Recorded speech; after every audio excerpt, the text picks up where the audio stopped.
Good afternoon. I want to thank you for joining us for what's sure to be a lively and engaging conversation with some of the top voices in cybersecurity today. We're pretty excited to be able to host the book launch of Bruce Schneier's new book, Click Here to Kill Everybody. What could go wrong with a title like that, which was just published last week. Our conversations today really serve also in part as a preview of what we expect the themes to be for our November 8th Aspen Cyber event. It's the third annual Aspen Cyber Summit, and it will be held at the California Academy of Sciences in San Francisco. This is the first time that we've taken the Cyber Summit to the Bay Area. And I think you'll agree with me that there's never been a moment that is more timely that if you want to impact cybersecurity and the issues of controversy today, then you need to go to Silicon Valley, bring Washington and Silicon Valley together, technologists and policymakers. And that's really been the goal of our program from its inception. We're excited to have PwC as the presenting sponsor of this year's event and grateful for their support of our program. The summit will focus on a variety of strategic threats, including China and Iran, as well as broader challenges that we'll be talking about today, like the Internet of Things, how and if it should be regulated, autonomous vehicles, critical infrastructure, artificial intelligence, and election security. We're particularly excited to have the current Deputy Attorney General of the United States, Rod Rosenstein, as one of our keynote speakers, along with Andrea Jelinek, the top EU official who's in charge of data privacy, and those of you in the field may best know her as the official in charge of GDPR, for better or worse. In addition, we will have some renowned experts speaking in this November 8th conference, including private sector voices like Alex Stamos, Facebook's always shy and retiring and just departed Chief Information Security Officer. Retiring and retired. Yes, both now. Symantec CEO Greg Clark, CrowdStrike's Dmitry Alperovich, Verizon's CISO Chandra McMahon, Uber's new Chief Security Officer and one of his first appearances in his new job, Matt Olson, and Mac McLaughlin, Vice Chairman of the Board and the former CEO of Palo Alto Networks. And on the government side, voices at the conference will include Rob Joyce, who is the currently Senior Advisor at the National Security Agency, and he was the last White House cybersecurity advisor. One of the things we'll talk about today is whether that position will ever exist again, but it does not exist now. Jeanette Manfra, the Assistant Secretary for the Office of the Department of Homeland Security in charge of cybersecurity. Will Hurd, who is the Chair of the Information Technology Subcommittee. Lisa Monaco, President Obama's former top advisor on Homeland Security, including cybersecurity. And Mike Rogers, but the different Mike Rogers than the one we have today, the former chairman of the House Permanent Select Committee of Intelligence, and my successor at the Department of Justice, John Demers, who's the Assistant Attorney General for National Security. And in keeping as well with this year's threats and the fact that they are global in nature, we're going to have representatives from the Five Eyes, including Australia's Cyber Ambassador, Tobias Feakin, and New Zealand's Director General of their Cyber Security Bureau. We'll also have Army Cyber Command Brigadier General Jennifer Buckner, the head of New York Cyber Command, Jeff Brown, and the head of the Pentagon's Joint Artificial Intelligence Center, Brendan McCord. So I encourage all of you to register, if you can, for the summit. We'd love to see you out there and join us in San Francisco on November 8th. This is all available. It wouldn't be a cyber event if I can't put out some website. AspenCyberSummit.org. That's AspenCyberSummit.org. And now to our conversation today.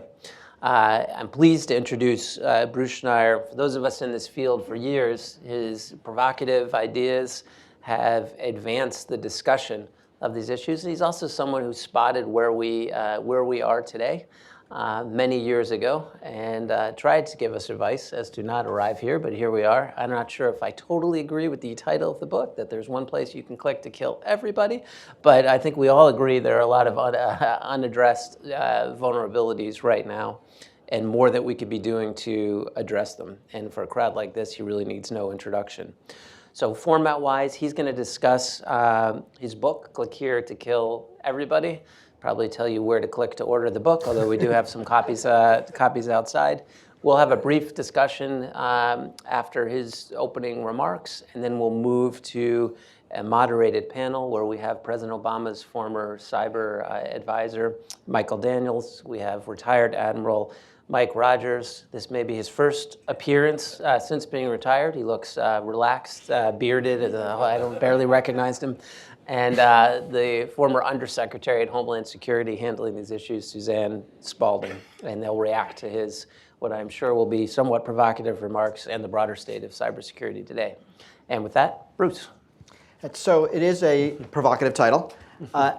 It's my first clickbait title, and I agree this is... Who would click with the title is Click Here and you kill everybody? I love it because there's only one button that says OK, and it's obviously not OK.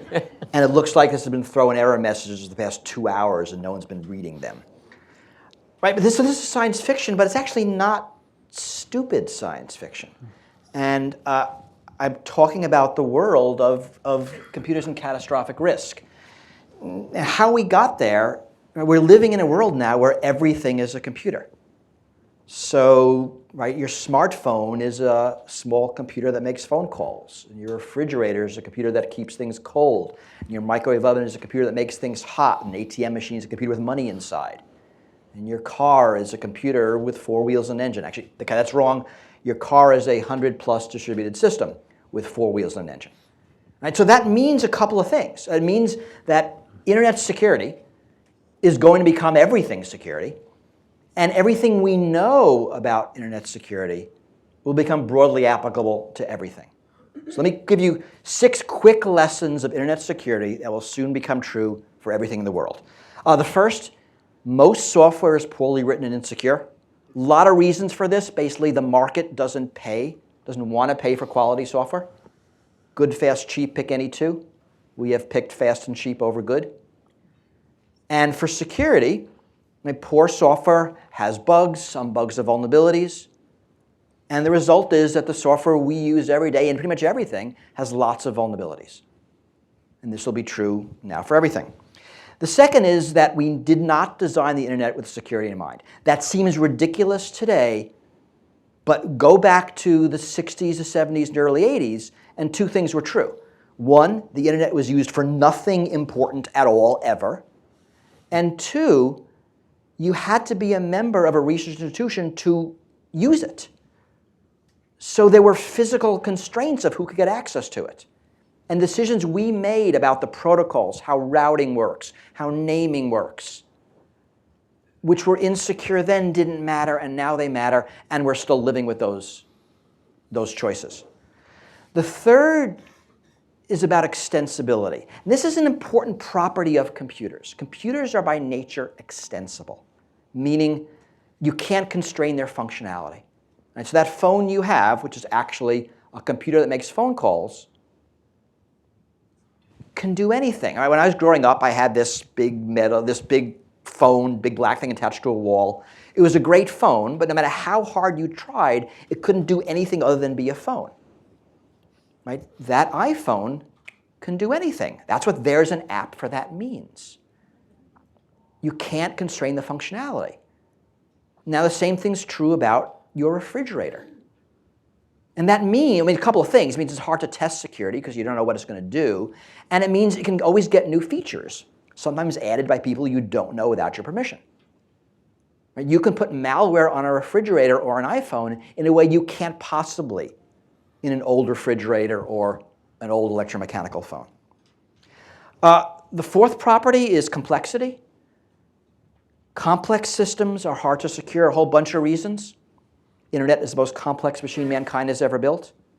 And securing it is hard, is technically very hard in ways that we really can't do. Is a related property is that there are vulnerabilities and interconnections. As we connect things to each other, vulnerabilities in one thing affect something else. Right, so you remember the Dying Botnet 2016, vulnerabilities in internet-connected digital video recorders and webcams allowed attackers to launch a major DDoS attack, which dropped a domain name server, which dropped about 25 popular websites. The Target attack, Target Corporation. Why does a company name themselves Target? They were hacked, their payments network was hacked through a vulnerability in the HVAC contractor of several of their mid-Pennsylvania stores. That was the entree. Or more recently, there's a story last year about a casino in Vegas. We don't know the name. Their high roller database was stolen by a hacker getting in, and I'm not making this up, through their internet-connected fish tank. Now, these are hard vulnerabilities because sometimes you don't even know who to blame. There are examples where it's not anyone who's at fault. And the last property is that tech improves, right? Attacks always get easier, better, and faster. Computers get faster, attackers get smarter, right? What's today a top secret NSA program, tomorrow becomes a PhD thesis, the next day is a criminal hacker tool. Right? Attacks flow downhill. And we'll see that with attacks on routing, we'll see that with fake cell phone towers. Right? They start expensive, but get cheap. And so up to now, this has been a manageable problem. Right? This has been computer security for the past few decades. But what's changing now are how computers are used. Right? Automation, autonomy, and physical agency. Computers now do stuff. So traditionally, we look at something called the CIA triad. It's not that CIA. It's confidentiality, integrity, and availability. Those are the three security properties we tend to be concerned about. Traditionally, attacks have been about confidentiality. Right? That's Equifax. That's the Office of Personnel Management. Someone stole some data and is misusing it. Right? That's Cambridge Analytica. Data and privacy. These are serious, and we spend a lot of time on them. When you get to a world of physically capable computers, availability and integrity attacks are much worse. And so I am certainly concerned that someone hacks into my hospital and steals my private patient medical records. I'm much more concerned that they change my blood type. That is a data integrity attack. Right? I don't want them to hack into my car, turn on the Bluetooth microphone, and eavesdrop on my conversations, but I really don't want them disabling the brakes. That is an availability attack. And it's the same stuff, right? It could be the same CPU, the same operating system, the same software, the same vulnerability, the same attack. On the one hand, my spreadsheet crashes and I may lose my data. On the other hand, my embedded pacemaker crashes and I lose my life. Right? Same computers, same vulnerabilities, different effects. And that changes things. So this is cars, medical devices, weapon systems, drones, thermostats, power plants, right? Things that affect the world. At the same time, I think some of our long-standing security assumptions are failing. And the failing is more catastrophic in this real world. So I'm just going to give three. So our computers and phones are as secure as they are for two basic reasons. One is that there are teams of security engineers at Apple, at Microsoft, at Google, who are designing it to be as secure as they can in the first place. And the second is when a vulnerability appears, and they appear regularly, that same team quickly writes and pushes out a patch. If you run Windows, Patch Tuesday, you might get a dozen patches every month. You're a Mac user, you get them pretty regularly. So we maintain security through this quick patch. Right? When we lose security, we regain it. We lose it, we regain it. Now, that actually doesn't work with low-cost embedded systems like DVRs and routers. One, they're designed at a much lower profit margin, written offshore, teams come together, break apart. There isn't a security team that can write the patch when there's a vulnerability in your webcam. That team doesn't exist. And second, many of these devices have no way to patch them. The way you patch your DVR right now is you throw it away and buy a new one. And that's not really a very good system.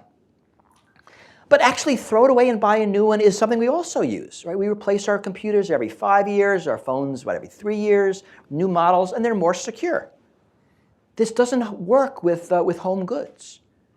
You replace your DVR every 10 years, your refrigerator every 25 years. I bought a thermostat last year, interconnected. I expect to replace it approximately never.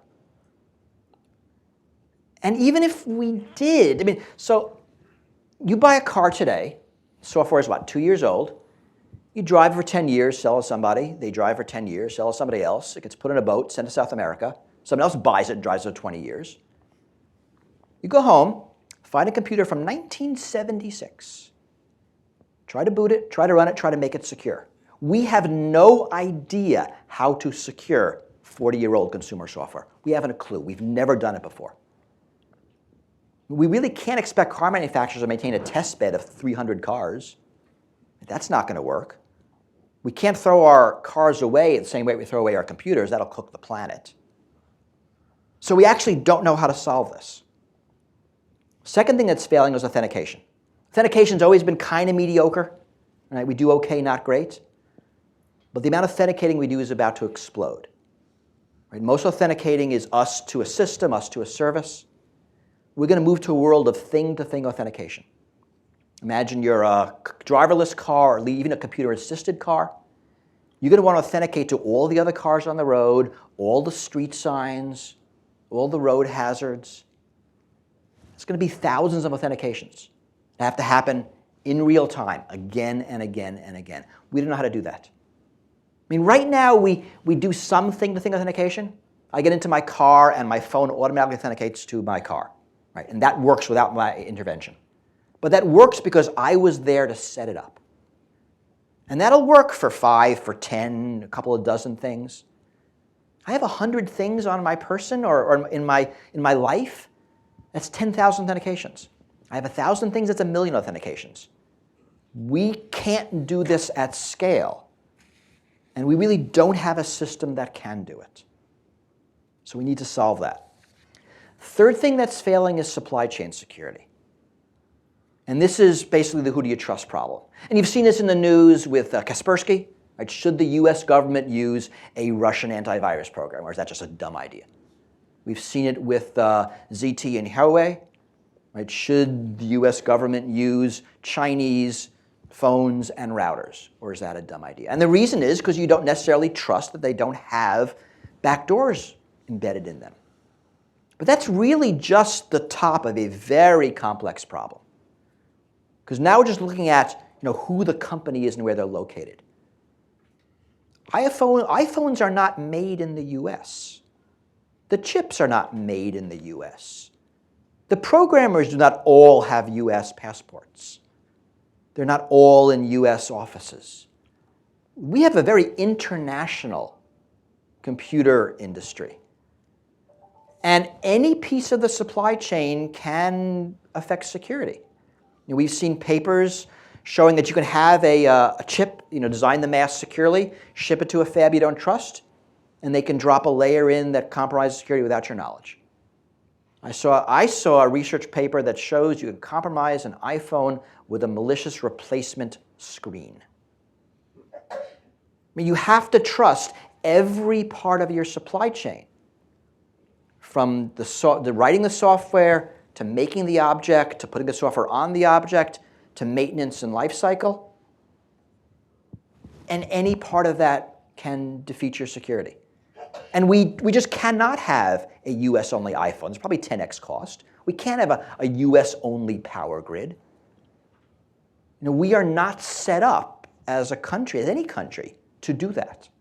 And that's a serious problem. And something we're not really thinking about because really this is insurmountably hard. So I see a perfect storm here. Right? Things are failing just as everything is becoming critical. And we have largely been okay with an unregulated tech space because it fundamentally didn't matter. And that's no longer sustainable. So I treat this really as a policy problem. And my book is primarily a policy book. Right? What are the policies we need to fix this? I spent a lot of time on this. I mean, and I talk about standards and regulations and liabilities, international organizations and treaties. I think it's a very hard political battle, something that we just don't have the political will to fight right now, but we have to. I'll pull out two things I talk about in the book that I think are important. The first is that I think as a principle, defense must dominate. That there is this tension that has been for decades between using computer security for offense or defense.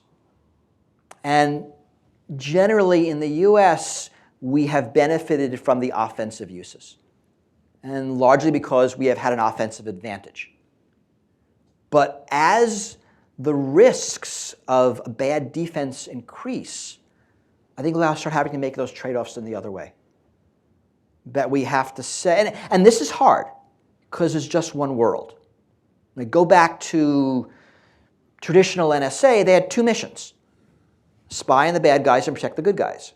And those were easy to keep those separate when bad guys and good guys had different stuff. Right? Fundamentally, Russian and Warsaw Pact radios were different in every respect than US and NATO radios. Today, everyone's got the same stuff. We all use TCP/IP. We all use Cisco routers, Microsoft Windows, PDF files. Everybody does. So either we secure it, protecting us, and also, as a side effect, protecting the bad guys, or we keep it insecure, allowing us to attack the bad guys, but thereby, as a side effect, allowing others to attack us. The criticality of our vulnerability, I think, is going to get so great that we cannot afford not to defend, even at the cost of offensive capability. And that trade-off will change. The second is, and more technical, I think we need to build for resilience. We need to build systems that assume there will be failures and vulnerabilities, and try to limit catastrophes, try to contain failures. There's a lot of complex engineering here. We need to start thinking this way. And really, the missing piece here is government. That we have not had enough pressure on industry to design things securely. One of the things I talk about in my book is the need for a new regulatory agency.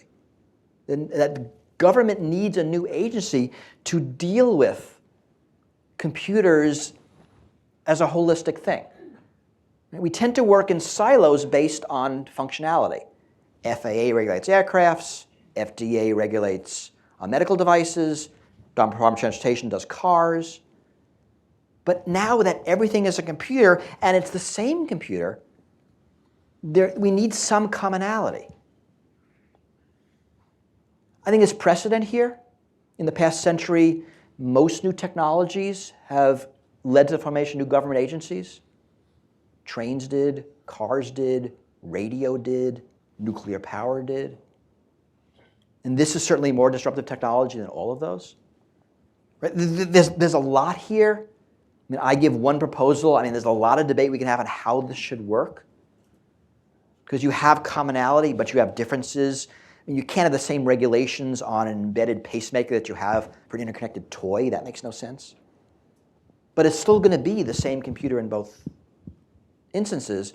So what should the CPU manufacturer do? And how does that percolate up? I mean, of course, there's a lot of problems here. And whenever you have government getting involved, you have lots of issues. And the devil is in the details. I don't have a lot of them. But I think we need to have this conversation. And more importantly, I think government will get involved regardless. That the risks are going to become too great and the stakes too high. That when the internet starts killing people, there will be a call for regulation. And I think the debate is no longer regulation versus no regulation. It's smart regulation versus stupid regulation. And having the discussion now, when there isn't a crisis, allows us to really think about this. I think this is the way you get security. Again, looking back at the past 100 or so years, there is no industry that has improved security and safety without being forced. Think cars, planes, pharmaceuticals, food, restaurants, medical devices, workplace, consumer goods, most recently financial products. That market doesn't reward security and safety, market rewards being quick, having features, being cheap, and taking the chance. Right? You know, skimping on security and safety and rolling the dice. I think the first places we'll see some of this regulation is out of the federal agencies and possibly the courts.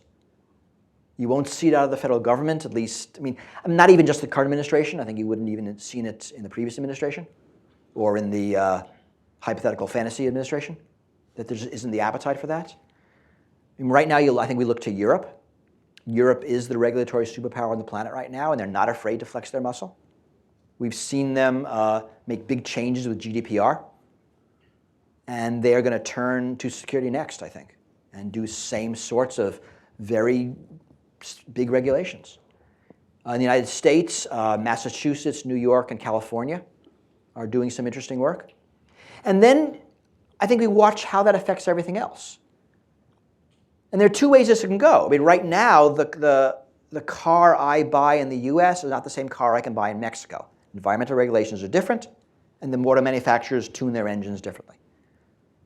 But the Facebook I get in the United States is the same Facebook I get elsewhere, because it's easier to have one Facebook.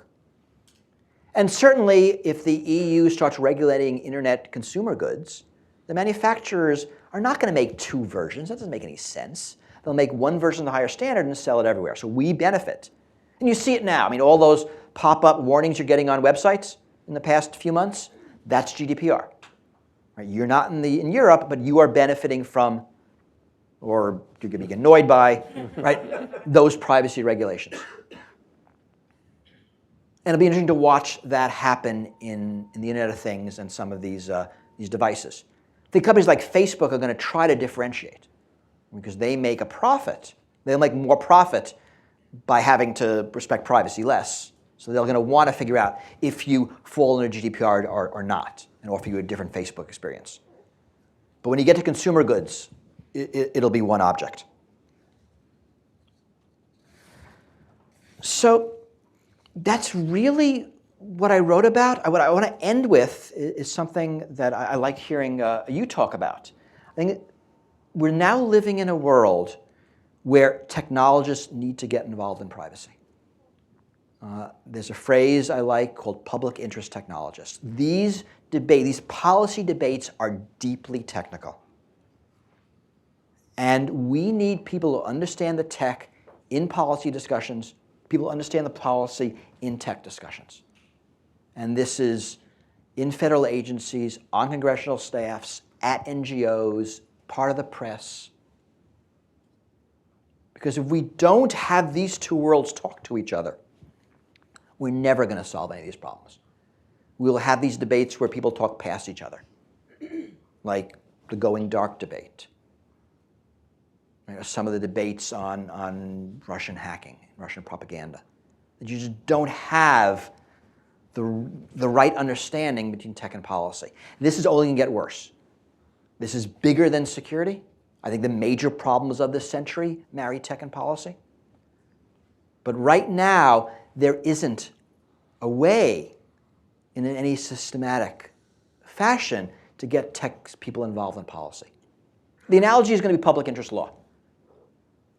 Right? In the 70s, there was no such thing as public interest law. There wasn't. Right? Now, you are expected to do, if you are an attorney, to do work in the public interest. You won't be able to make partner if you haven't done pro bono work. Right? Today, I teach at the Harvard Kennedy School, Harvard Law School is across the street. 20% of Harvard law graduates do not go to work at a law firm or in corporations. They go work for the public interest.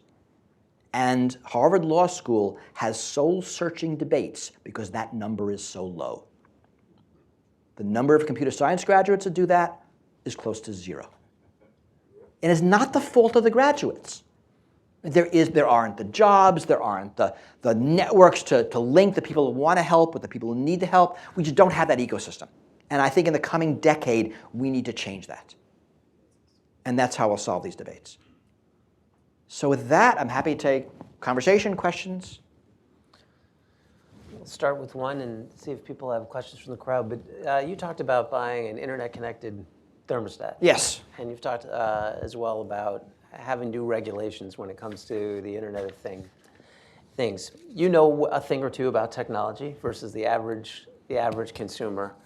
What sort of warnings could you understand? And what did you know about your internet-connected thermostat before you bought it? And why did you buy it if you don't think it's secure? I'm pretty sure it's not secure. Yeah. I didn't tell you which brand. Nope. Right? I didn't tell you, right, what the IP address is. And I bought it for the reason you will all buy interconnected everything, because it is valuable. It gives you something you want. I travel a lot. The ability to turn on and off my air conditioning or heat when I'm not home yet is very valuable. It is valuable for me personally. I think it is valuable for society and minimalizing energy use and climate change. It's something we want. We actually probably want to say to the power company, you know, you can, if there is peak demand, you can change my thermostat a little bit to, you know, reduce the load of your system, right? I mean, you can easily imagine doing that for all the good reasons. And there are insecurities. And yes, I'm worried, but like all of us, we have our compromises. We take our chances because we want the features. Now, there'll be devices where you don't want the internet, but you'll get it anyway. I tried to buy a car last year with that internet connectivity and failed. I mean, there exist cars that are on the internet, but not sort of in my class of features. And when you say to the dealer, can we turn it off? They look at you like you're from the Oort belt. And I don't even believe for a minute if I turned it off, it couldn't be turned on remotely. So, right? And a lot of that is because the marginal cost of adding internet is dropping. It's 20 years ago, there was a computer in your refrigerator, but it was a specially designed embedded system for the refrigerator that just did refrigerator things. Today, that's too expensive. You build a refrigerator today, you pull an off-the-shelf CPU, stick it in the refrigerator, and it comes with an IP stack, and it comes with video software, and it comes with all of these things. So the cost of adding the features is negligible. So the designers will come up with reasons. Well, we can detect if the milk is spoiled. And also my guess is that there will be some benefits that will come when all of our stuff is connected, talking to each other, that we really can't imagine. There will be emergent properties. So there's value here. We don't want to say, I mean, the answer of don't do it is not going to work. We kind of have to engineer our way forward out of this. We can't go backwards.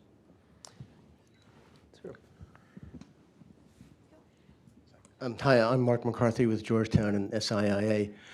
Great presentation. If we have to go the regulatory route, how do we decide between a single agency that looks at this stuff and embodying the security expertise in the specialized agencies that take care of individual areas? NHTSA regulates cars. Why not make them the agency that does security for cars? So I think we have to do both. And I have a straw man in the book, which is kind of modeled on Director of National Intelligence, that there's a coordinating agency and then the individual agencies.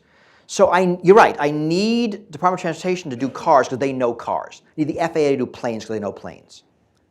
But if I have the same computer in both, I need someone who knows that computer that can talk to both. So I think we need some kind of vertical and horizontal hybrid model.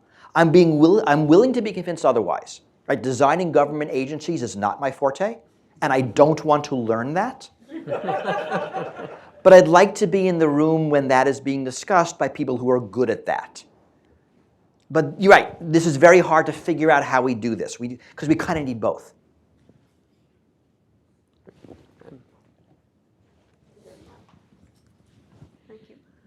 I'm Mitzi Worth. I'm with the Naval Postgraduate School, and I was lucky enough to be working with Art Zabrowski when all of this was starting at the Defense Department. The level of complexity is so enormous. I think our general public needs to somehow get a real understanding, and I'm a great believer in having to take complex stories and get them created so 11-year-olds can understand them. Because if there are too many words, nobody has time to read the words. And because there's so many piece parts, you really need to understand how they connect. Would you ever be willing to work with some artists to create this story? I think that'd be a great idea. I think there needs to be more awareness as consumers and citizens, but I also think there's a limit to that. We in society tend to build our systems so that you don't need the expertise to use them. I don't need to be an auto mechanic to ride over a car. Understood. I don't need to be a doctor to use pharmaceuticals. That the government sort of embodies that expertise. So I got on an airplane this morning without having to check the safety record. And that's awesome. I like that. So I want consumer education. I want consumer awareness. But that's not going to be where we're going to solve the problem. So the answer to your question is yes. But I don't want that to be the answer. I want it to be just part of a much more complex answer. No, but it is. Yes. There's a hand behind, a hand there, and a hand there.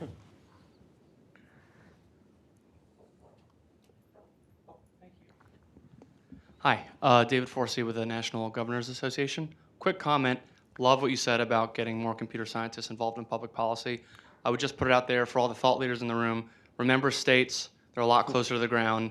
There's a lot of really interesting stuff going on with things like the Michigan Civilian Cyber Corps, and people should give that more analysis.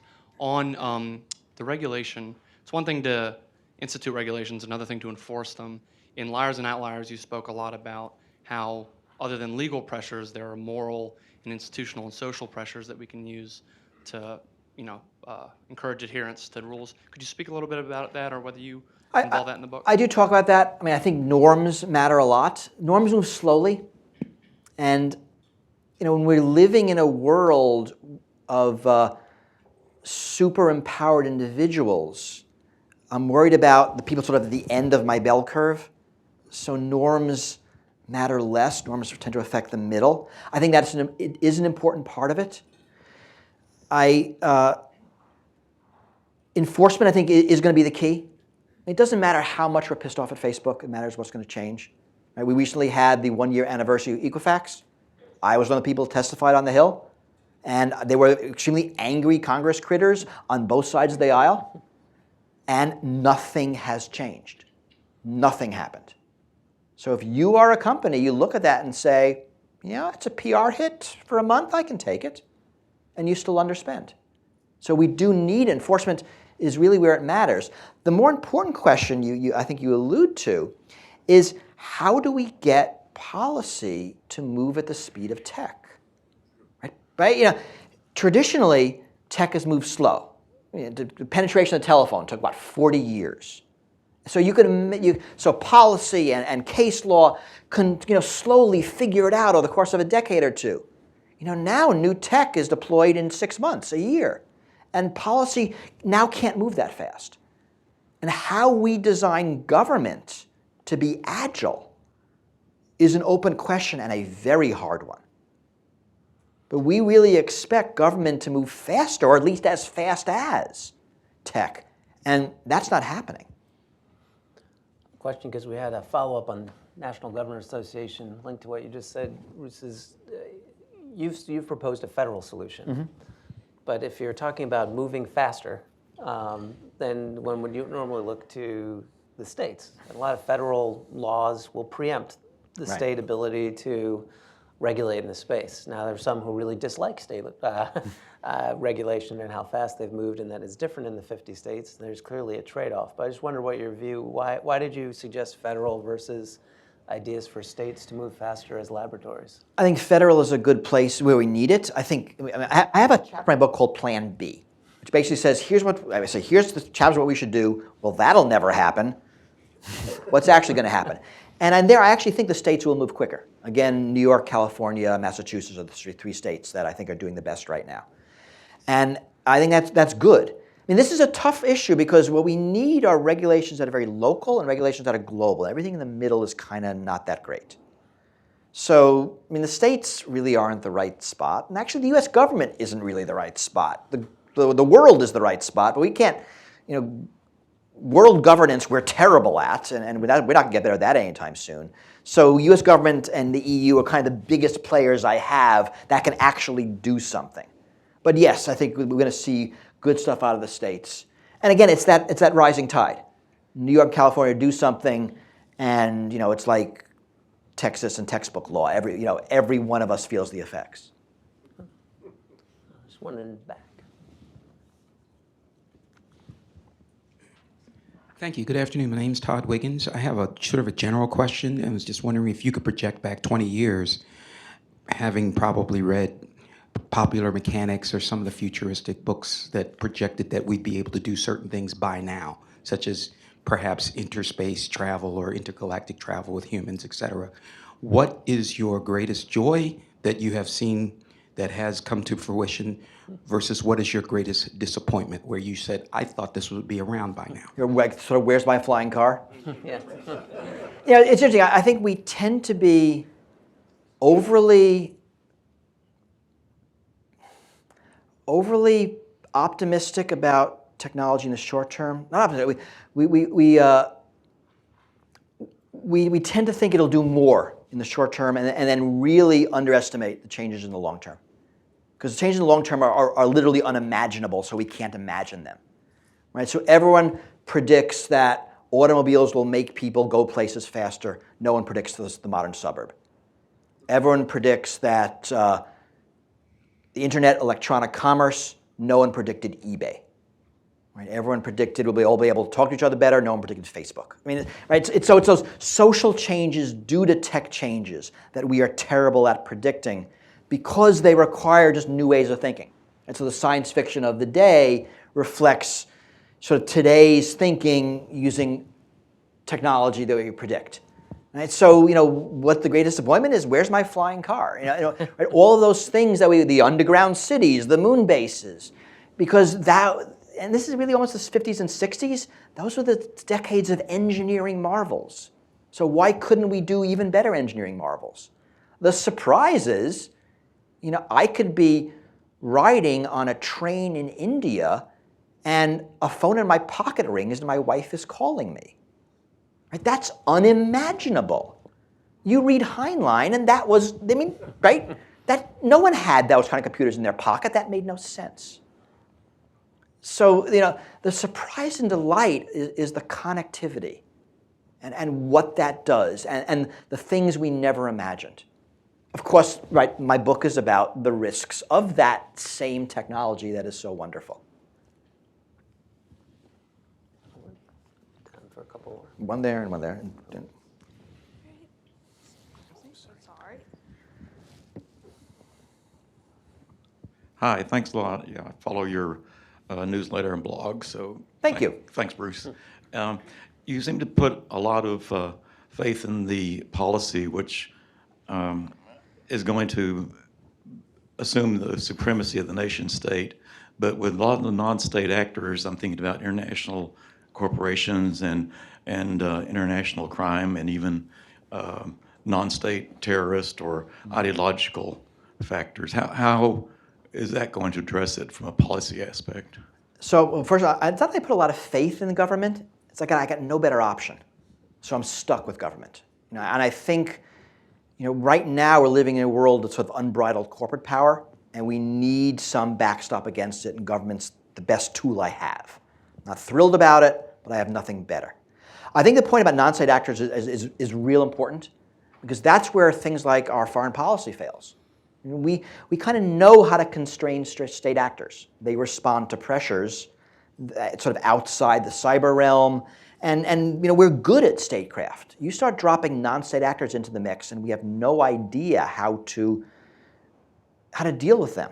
And this gets back to this technology democratizes. I mean, there's nothing that Russia did in the last election that couldn't be done by a few people with not very much money. If you remember the attacks against Sony, in the first weeks, there was legitimate debate whether that attack was the result of a foreign power with a $20 billion military budget or a couple of guys in the basement somewhere. And it could have been either. Turns out to have been North Korea. didn't have to be. And in fact, you look at other attacks that were similar, happened in the following years, and they were individuals. And individuals, you can't bomb, you can't deter with diplomacy. They're not going to follow norms. So now we're stuck with this kind of Wild West we have to defend because there's no other way to prevent. And I think that is a huge problem. And that, in a sense, really speaks to the title. Because the click here to kill everybody, which by I mean sort of the catastrophic attack that someone might launch where someone crashes all the cars, will happen in two instances.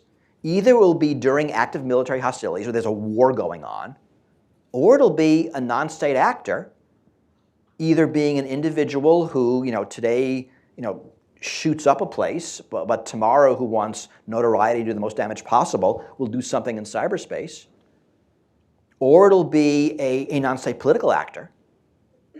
And we're not really sure how to deal with them. So yes, that is a huge problem, and I do not have the answer. But I have a new name for the question. Hi, Shane Green from DigiMe, which is an early stage company in Europe working on empowering people with their data. And I wanted to ask that question because data is a very interesting vector for attacking these problems. Who owns the data? Where does it live? How is it, being used? And what's interesting to me, having worked on this for a long time, is you see companies like Apple, as kind of contrasted to, say, Facebook or Google, who are at least leaning into the idea that this data is, more owned by us as individuals and very clearly controlled by people who it affects most closely. But also a lot of the sort of brain-computer interface companies like Kernel, people like Brian Johnson, who came out of the payments world, they've become radical about people needing to control their data because they're imagining what it's like when your brain is directly connected, not just your car. So I wanted to get your thoughts on data and sort of those ideas. I think data plays into this. My previous book was really about data and privacy. This book is more about security and safety. But we're living in a world where sort of everyone wants to have security except from them. And Apple is the exception here. Of all those big companies, Apple sells you hardware. Everyone else spies on you. And this is surveillance capitalism.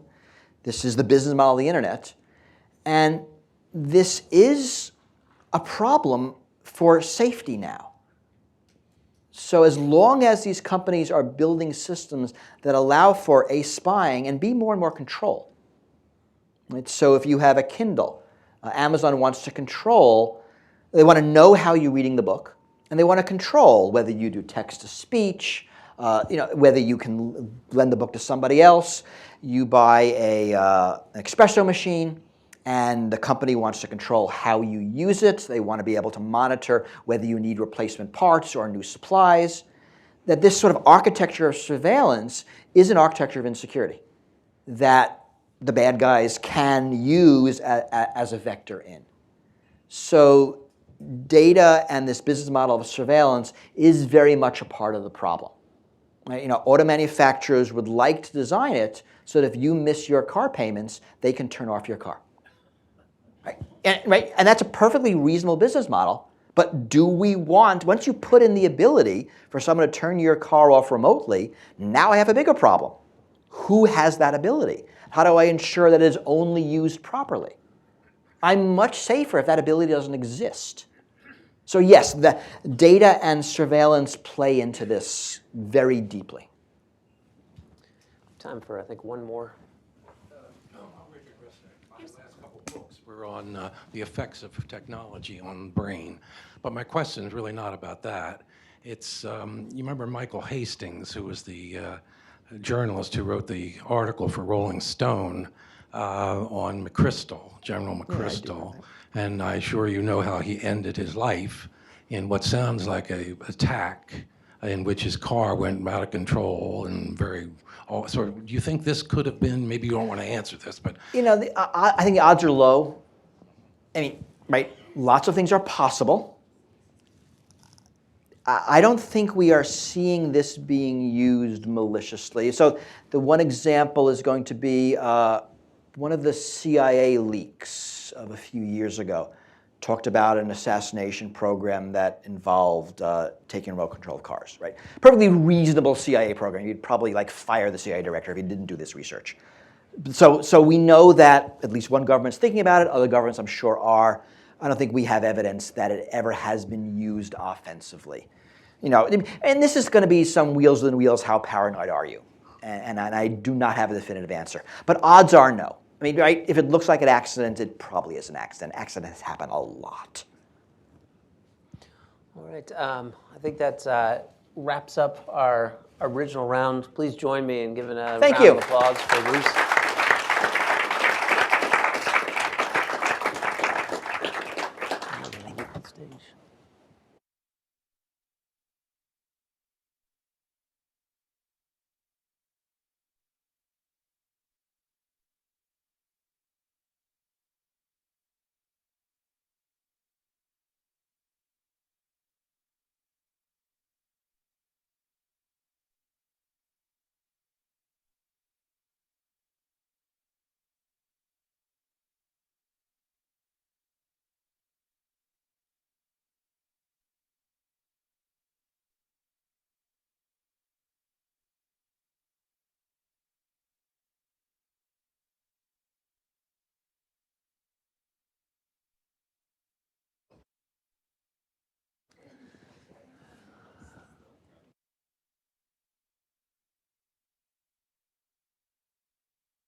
Yeah, thanks. Why don't you-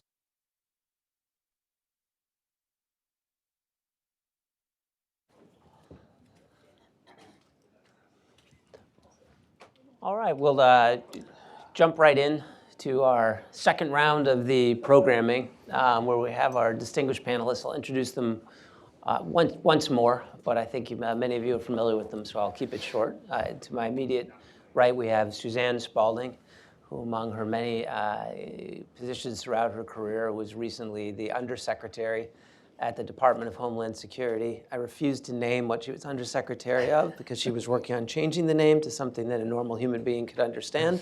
So I'll just say she was the top official at the Department of Homeland Security overseeing cybersecurity. Maybe we'll get into the naming later.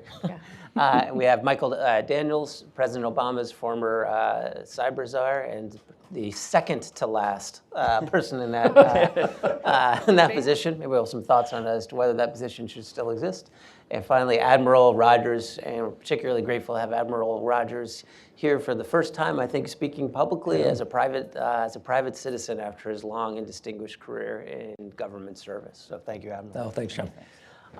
Maybe we'll start with one of Bruce's key recommendations, which is the idea that, structured as we are, that our government is not going to solve the problems of cybersecurity, and that there should be a new director of national intelligence-like position overseeing the cyber regulation. And maybe I'll start with you, Sure. Suzanne. And what do you think of that proposal? Well, it's interesting because I am one of the few people in Washington who actually thought that creating a DNI was a good idea, and in fact would be so brave as to admit that I was one of the sort of initial authors of the idea, and I still think it's a good idea. That said, I'm not sure it translates here. One of the reasons that the DNI concept, I think, makes sense is that the 16 agencies that we've asked the DNI to help coordinate and pull together are all intelligence agencies, and the DNI's remit is intelligence. What part of what makes this so hard is that, as Bruce said, the internet is in everything, and so security is everything, and it's all inextricably intertwined, as we would say. And so you're really asking this DNI-like function to oversee and coordinate bits and pieces of existing cabinet agencies and independent agencies, and I think it is just a much more complex task. Others have similarly proposed cabinet-level agency for cybersecurity. I am not a fan of that concept, primarily because I spent all those years at DHS talking to particularly private sector folks, CEOs, telling them that they had to look at this as enterprise risk management and not put cyber over here in a little silo, that it had to be part of a holistic approach. And that's because of the way you have to do risk management. Cyber has focused too much and too long on, I think, on just threat and vulnerability, not nearly enough on consequence, both understanding and assessing, but also looking at ways to mitigate cyber risk through non-cyber mitigation of consequences, for example. And paper ballots is a classic example of that. And I think you lose that if you put everything together. I have a longer litany that I hope I'll get to come back to about why I think regulation is really, if not plan B, maybe even plan C or D, and why I think it's so problematic, and I think alternatives to that need to be considered. But I will not monopolize the floor and let others speak. We'll definitely return to that topic. Michael, some would have said that your prior position was the position that was supposed to coordinate among the different departments and agencies to ensure they focused on cyber security. That was the job description, yes. So I'm curious both what you think of Bruce's proposal and also where are we right now with your position no longer existing? Well, I would say that having been one of the people that actually had to work on both standing up the D&I and standing up the Department of Homeland Security from my job at the Office of Management and Budget, I am very skeptical of our ability to actually create something like that and do it right, and get it right anytime in a reasonable timeline. Is that because you think the Director of National Intelligence and Homeland Security have been done wrong? They were very difficult to get created, and it's very difficult to get the politics right. It's very difficult to get the funding and the structure right. And even if you get something as innocuous as the name wrong, you then spend 15 years trying to correct it. As we've been talking about. But I do think that we clearly need new institutions and new ways of thinking. And so that point I actually agree with. If you think about many of the relationships that we've been trying to build between the government and the private sector to deal with, say, a big cyber incident, that's not a regulatory relationship that we want, because we're not telling the private sector to do something in that instance. We want their cooperation. It's not a financial relationship. We're not buying a good or a service from the private sector. What is that? We don't even have the right vocabulary to talk about that kind of relationship. So I think that, and at the same time, I think Bruce is also absolutely right when you look at the regulatory environment, expecting every single regulatory agency in the federal government to develop the level of cybersecurity expertise that it needs in order to do its job in the modern environment is crazy. We went through that with a particular regulatory agency that came in and said, we know how to regulate this sector, so we know safety. And so they sent us this regulation for cybersecurity, and it was 800 pages long. And my staff took one look at it and said, if we put this out, the private sector security people will skewer us because it's dumb. And we had to actually go all the way to the cabinet secretary that oversaw that particular regulatory agency and say, if you put this out, you will look stupid. And that was finally what got that rolled back to where we could actually have a more intelligent conversation with that agency. But those regulators were not used to having to take advice from anyone because they knew their industry. And so somehow or another, we've got to create the institutional structures within the federal government that actually enables those regulatory agencies to not have to build that expertise inside them, because we don't have enough cybersecurity experts right now, let alone trying to do that, and yet enable them to actually produce smart regulation in their area. So we clearly need some sort of new structure and organizing principle inside the federal government to achieve that goal. And then the last thing I'll say is I think it is going to be absolutely critical that the White House maintains some level of focused capability to deal with cybersecurity issues. As we've been talking about, they pervade almost any national security issue that you can think of. They pervade economic issues. They pervade social issues. And the White House needs some locus of expertise. And my personal belief is that they will end up, maybe not this White House, but a future White House will end up recreating the position, give it a different name so that it doesn't look exactly the same. But it'll essentially do those functions. Do you, from where you sit, in the absence of that position right now, who fills that function? I can't tell from the outside. Now, maybe folks who are on the inside could give a better answer to that. Well, the White House says, right, the 2 senior directors, one for offense, one for defense. So as someone who was perhaps recently on the inside and newly out. Yeah, Mike. So, I was the commander, cyber commander, the director of NSA for over 4 years. So I worked with not just these two, but other people. So other people in their same jobs. I worked in 2 administrations. And so I've watched us try to do this at a senior level for a long time. And I've come to the following kinds of fundamental conclusions. The current structure is not working and is not going to work. It's just suboptimal to me. Doesn't mean we don't have motivated people that aren't working hard. We do. And here are 2 great examples of really motivated professionals who wanted to come to the government and try to make a difference for us as citizens. But it's not about effort, it's about outcomes. And we are not generating the outcomes that we need. And the current structure works against generating the outcomes. My biggest frustration at times was, I see all this expertise and capacity across the federal government, but it is not synchronized, it is not focused, and it is not integrated. And that is suboptimal. We are not going to get the outcomes we need by doing that. I also was always concerned, look, there's not enough expertise in this arena to go around.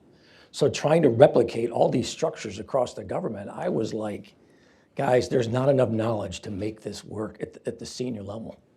Just as a humor, I can remember sitting in the sit room and President Obama one time going, well, since Mike is the only one at the table who actually understands the technical side of what we're talking about, and I don't mean it in the sense of Rogers, but it would just strike me at times, we're talking about fundamental game-changing policy that, if we're honest, we don't truly understand.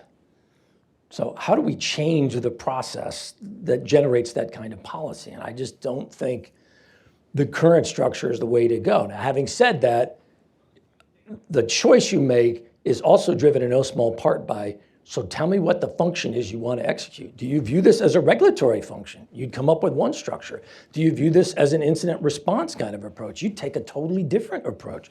Do you view this as something that provides liaison or deep technical expertise? You'd go with a totally different structure. So the first question I would ask is, tell me the outcome that we're trying to generate, or outcomes. Who are the partners that we need? Because the federal government is not going to do it by itself. So who are the partners that we need to bring together to generate those outcomes? And then what's the structure that optimizes that? And I just think doing more of the same and expecting different outcomes is just not going to happen. I just don't see it that way. Let me follow up with you on that note. So in your space, what did you think was the most important outcome? And do you have a suggestion as to how we could restructure to achieve that? So the number one, I do agree with Bruce, and this was something that I both heard from President Obama as well as the Trump team, when they came in. Ensuring the security of our nation is the number one priority. So the defensibility piece always rose to the fore. And as a guy who both defended, I worked the policy piece, but also got down to the operational and the technical. Okay, how do we make this work within the mission sets that I was accountable for? I worked the defense and the offensive side. And I never thought it was one or the other. I didn't think that by increasing defensibility, I was tying my hands from an offensive perspective. Because if we're honest with ourselves, as an offensive guy, the greatest thing I have going for me is bureaucratic inertia and not changing things, people's laziness. That has nothing to do with, is this a patched or an unpatched vulnerability? I'm going, that really is not the big factor that a lot of people think. So you reject Bruce's focus on the fact that the technology is the same on offense and defense. I just don't view it as, hey, it's an either or. Yeah. So for example, and then I'll shut up, I changed the structure at NSA and I intentionally integrated the two. And I did it for one reason. I thought we could get better defensibility by bringing the offensive people together with the defensive people. I didn't like the fact that they were operating in great deep expertise, but we were operating in silos of excellence, and the one hand didn't always know what the other hand was doing. And I thought, guys, we could be so much better defensively if we integrated this. And I was very happy with the way it all turned out. And I want to just build on one thing that Mike was saying. I do think it's very important to distinguish what part of cybersecurity you're talking about, because dealing with the sort of the how we build systems, how we employ systems, what the private sector does, that's all one set of related topics, and it's not disconnected from incident response, but those are two very different missions. And how we organize to do the former may not actually inform very well how we organize to do the latter. And thinking about those problem sets are very different, and that's one of the things that makes cybersecurity so challenging, is because it cuts across almost anything that you can think of. And related to the question of starting with what is the outcome you want, I think you really do have to start with diagnosing why is it not working today. Do you agree, by the way, because the other two said it pretty explicitly, we're not where we need to be? Oh yeah, we're not where we need to be. Yeah. And I also agree that we have, for the near term, and unfortunately for quite some time, we don't have the enough skilled folks to embed cybersecurity expertise at scale, all the places it needs to be. But I think something like the digital service is a better model than a cabinet level agency or even a DNI to solve that problem. But that's why I think it's really important to be specific about what problem you're trying to solve, right? And so if you're, so for example, I think regulatory authority was tried in the Obama administration using existing departments and agencies. But regulatory authority. Do you have an example in mind? Well, I'm saying the executive order 13636 called on all the existing regulatory agencies to look at their existing regulations, recognizing the difficulty in getting new regulatory authority, and see how it could be better applied in the cyber context. And I think they did that, and Michael gave you an example of one result, which was an 800-page regulatory assertion. Regulatory authority regulations, I think, it's going to be incredibly difficult to make them dynamic enough to keep up with the pace of change in this field. And as a result, you do lean toward outcome-based. And having run the Chemical Facility Anti-Terrorism Standards Program at DHS, which is an outcome-based program regulating security at chemical facilities, there's a cyber standard in that. I will tell you just that companies find that really challenging. They want more clear guidance. They want direction. And then what you have is a risk that you're going to have a compliance mindset and culture checking off the box of the regulatory requirements that are not keeping up with the pace of the threat. So I think there may be contexts in which we have to reach for regulation, but regulation is a reflection of market failure. And that's why I think we need to keep looking at why do we have market failure. And I think it is because we lack the usual incentives that make markets work. So starting with consumer demand, right? Supply and demand, and that's the sort of fundamental.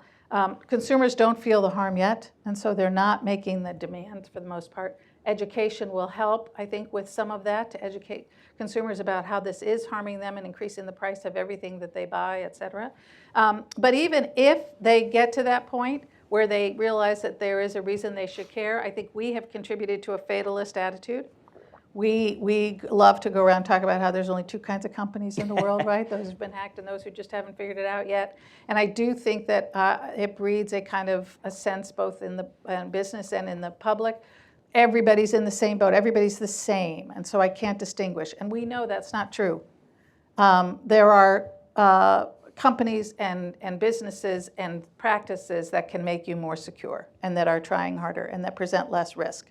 So how do we let them know? There's a lack of information. Now let's suppose I care and I want to buy a more secure product. How do I find that, to your point? And I think there have been some really good suggestions about security ratings and the Energy Star kind of thing. Technical analysts, technology analysts, if there are any in this room or listening, please, when you rate the newest phone or other connected device with all its cool features, please have a column for security. If you start telling the public that this is something they can and should use to distinguish their purchasing, they will begin to do that. So I think those things are important. Liability is another one beyond consumer demand, right? So we count on that to make the market more efficient. It's hard here because we haven't had prevailing standards of care. I'm ever the optimist. I think we're on the verge. I think we're getting closer every day to having judges who are trained, to having the things like the cybersecurity framework be able to be pointed to as a prevailing standard of care. And when companies finally start to be held liable for inadequate cybersecurity that has resulted in harm, they will begin to make those outcome-based changes so that they don't find themselves in court. Bruce points out a couple key areas where that's not likely to work today. Equifax, where there isn't a sanctity of contract. We don't have a relationship with Equifax such that we can necessarily, certainly pursuant to a contractual kind of relationship, sue them. So Congress may need to create a cause of action. Similarly with the Mirai botnet, where the companies that were harmed through individuals, routers, et cetera. But maybe, again, if they don't have it today, give them a cause of action against the manufacturers who fail to take proper care. Insurance is increasingly stepping up to its role that it has traditionally played, and I think beginning to understand how to apply traditional risk management and bring property concepts to bear in cyber insurance and fill some of those gaps, and that's encouraging. And then at the end of the day, I really do think there's a grand bargain to be had here. I've talked about this for years, where the producers of the Internet of Things who think they can't afford to build in security, and the people who rely on massive amounts of data to build security, to provide security, come together. And if I were a cybersecurity provider, I would provide cybersecurity help to the builder of consumer electronics for free in exchange for data about malicious activity pinging those 50 billion endpoints by 2020. So that's an interesting idea. Let me marry that up. There was a lot in there, but let me. That's why I didn't go first. Let me try to marry that up a little bit with what Bruce called, I think, surveillance capitalism, because that sounds a lot like. So you're talking about a partnership that essentially would allow, exponentially billions of devices to be monitored real time by security companies, so they could learn from that data in order to better provide security. And I'm curious, which sounds like solving the issue with more surveillance capitalism. Do either of you see an issue with that? Do you see promise in it? Do you think we're headed in that direction? What's your view? Well, I think to some degree, like, the question is, how do we actually put, it comes back to what Bruce was actually saying in some ways, which is how do we actually put controls on that? And because trying to wind back the clock where those devices are not collecting data, I don't think is really viable. And so the question is, how do we actually enable that to work for us rather than against us? How do we harness that for beneficial purposes? And certainly the picture that we're trying to build within the Cyber Threat Alliance is to enable, where I currently work, is trying to actually enable a much higher degree of understanding across the entire digital ecosystem of what's actually happening to us and how we can actually use that to disrupt the bad guys much more fundamentally. But I think we're going, traditionally the way that we've dealt with a lot of these privacy issues, right, is on consent and getting people's consent. And I don't think that, you being able to consent to the 1,000 devices that you have in your house every single time it wants to collect data is going to work. So we're going to have to find some sort of new model for how we put controls on how the data is employed, and then hold people accountable for actually following those rules and try to enforce it when we see violators of that. So the challenge to me is the Internet of Things proliferates the avenues of access. So as an offensive guy, I lick my lips at this going, that's good. As a defender, that makes things much tougher. So on the one hand, we got avenues of access just proliferating at massive levels. And on the other hand, I think data is a key part of the defensive solution. and put that within a framework of representative government in which traditionally we have high suspicion of the role of government in the everyday lives of our private citizens and what levels of awareness should external institutions have in terms of our day-to-day, what we're doing, what we own, how we use it, when we use it, who we interact with, how we interact. One of the biggest challenges to me about all of cyber in general is it forces us to get out of our traditional approaches. The traditional, well, what is the role of government versus what is the role of the private sector? That is not going to get us where we need to be in cyber. It's all, to me, about integration and partnerships. And bringing the right people, the right institutions together in ways that, quite frankly, we're just not used to as institutions. And we're not structured well to do it. And my frustration is, so how bad does it have to get before we finally figure out, hey, look, we've got to fundamentally restructure the way we go about doing things. You are seeing that in some ways play out in the Facebook and Twitter pieces to me, where we said to ourselves, look, the information domain should be an unregulated arena where providers either provide a means to communicate or they host communication, so to speak. How does that work in a world in which you have individuals, nation states, groups, and actors that will now want to turn that technology against society as a whole? We weren't struck, that's not how we built it, as you heard Bruce say. It didn't go, that wasn't any of the design characteristics. So we're gonna have to step back, I think, and ask ourselves, so just what does security look like in the digital age? Who are the key partners in the institutions and what are the frameworks? And I do agree with another of Bruce's points about, this is about bringing technologists, policymakers, and a whole lot of expertise together. I used to argue, look, we need to have multiple conversations simultaneously. Number one is, what can we do? Guys, that's a technical conversation. What's in the realm of the possible? The harder conversation is, what should we do? Because just because we can technically do something doesn't mean, for a variety of reasons, it's the best choice for our nation, our society, the broader world that we're a part of.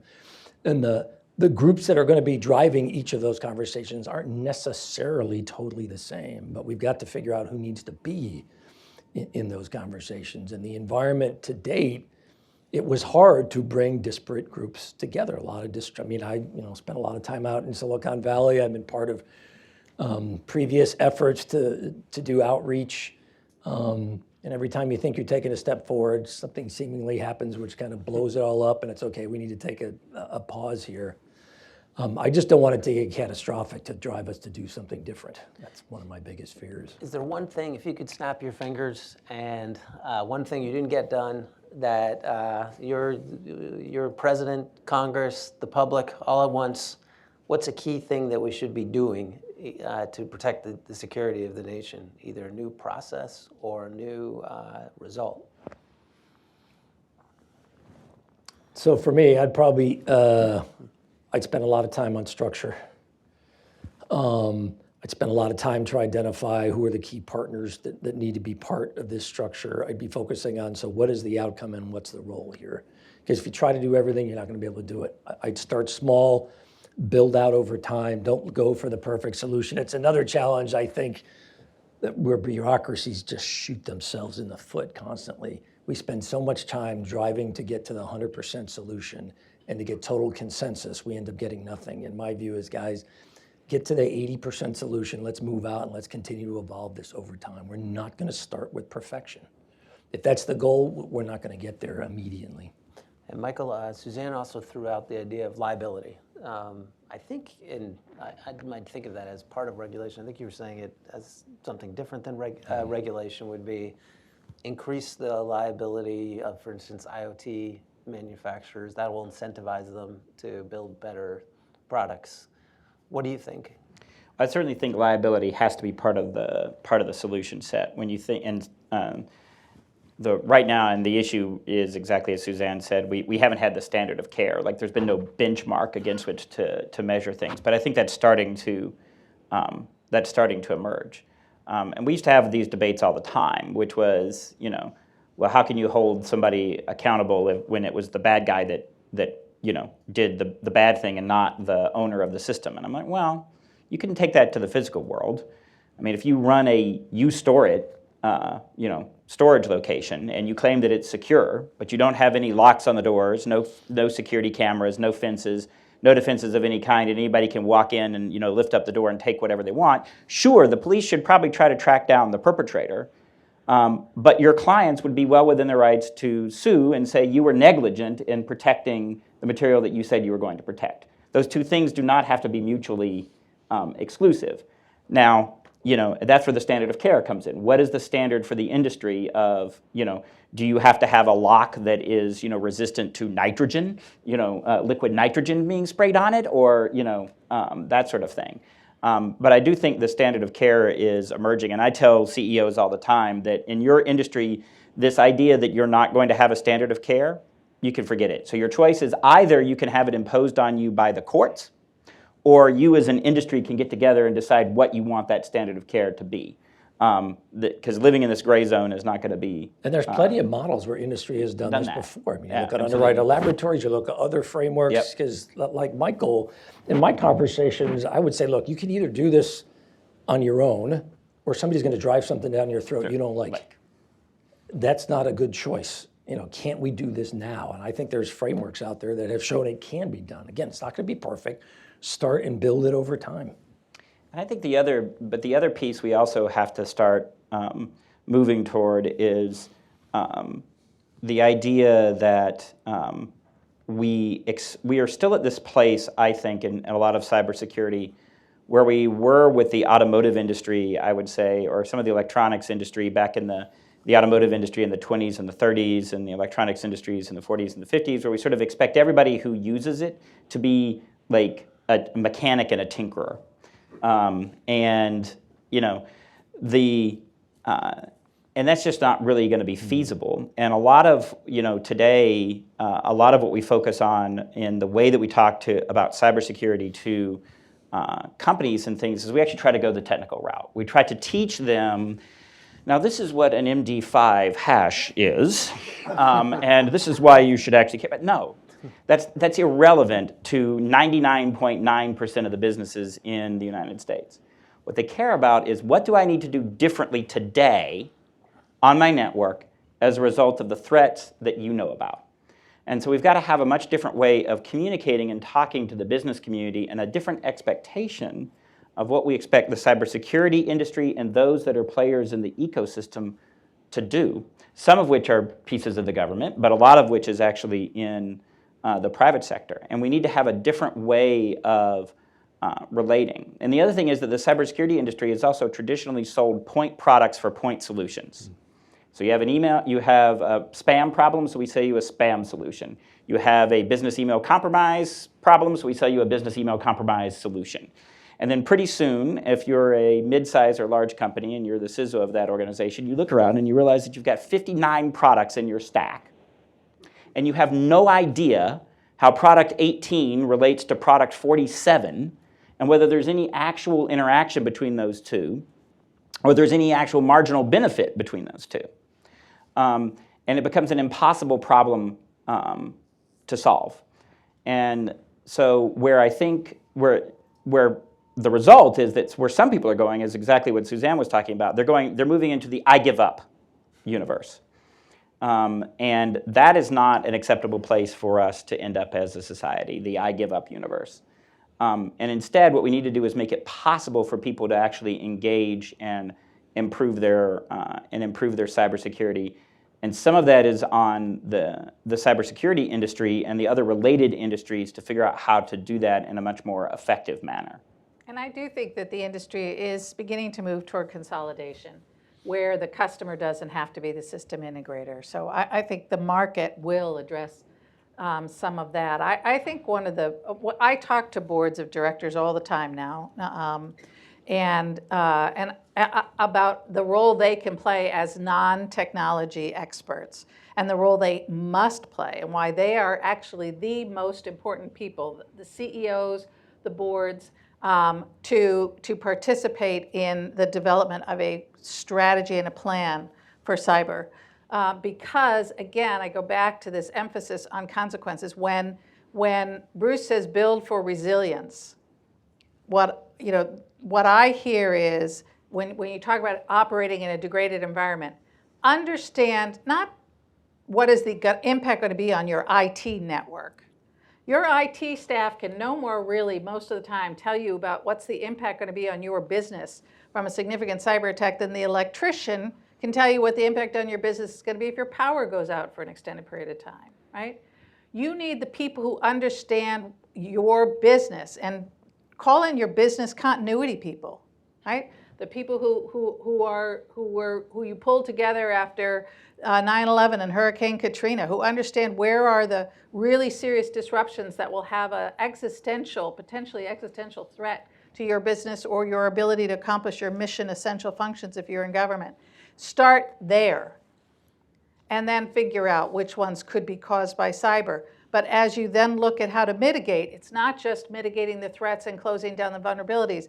The cheapest, most effective return on investment to minimize the effect of a significant cyber incident might be to put in a hand crank. It might be to do business differently. So I won't even get into my other pet issue, which is learning to thrive in a transparent world, which I call no more secrets. But those kinds of things. Sneakers, that was a good movie. Exactly. But think about how can you, so Ukraine, 2 days before Christmas, right, 2015, power goes out as a result of a malicious cyber attack for 250,000 customers. They got the power back on in 6 hours. Not because their cyber ninjas got in there and kicked out the bad guys and brought the network back up, but because they're guys who knew how the grid was laid out, and they got in trucks, they drove to where the breakers had been remotely switched, and they moved them back into place. And so think about physical redundancy.